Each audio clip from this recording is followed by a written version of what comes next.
तर जाहीर झालेले 20 उमेदवार जिंकून येतील असं म्हणतात भागवत कराड. त्यांनी हा विश्वास व्यक्त केलाय. छत्रपती संभाजीनगरची जागा सध्या वादात आहे. मला काम पाहून उमेदवारी मिळेल असंही भागवत कराडांनी म्हटलंय.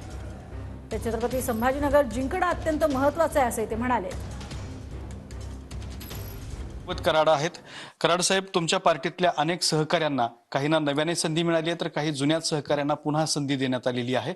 काय आपली भूमिका आहे? आज भारतीय जनता पार्टीची दुसरी यादी जाहीर झाली. त्यामध्ये प्रामुख्यानं महाराष्ट्रातील 20 जणांना परत उमेदवारी दिलेली आहे. अर्थात हा निर्णय केंद्रीय पार्लमेंटरी बोर्डनी होतो आणि राज्यातून रिपोर्ट घेतले जातात. ज्यांना ज्यांना उमेदवारी मिळाली त्यांचं मनापासून अभिनंदन करतो आणि मला खात्री आहे या 20 पैकी जी उमेदवारी दिलेली ते 20च्या 20 जागा जिंकतील, कारण त्यांचं काम चांगलं आहे. दुसरा प्रश्न बीडचा आहे. बीडमध्ये प्रीतम मुंडे यांना बाजूला सारत पंकजा मुंडे यांना उमेदवारी दिलेली आहे. त्याबद्दल आपली काय भूमिका? पंकजाताई मोठ्या नेत्या आहेत. त्यांना उमेदवारी दिली त्याबद्दल मी त्यांचं अभिनंदनच करतो आणि त्या नक्कीच चांगल्या मताने निवडून येतील याची मला खात्री आहे.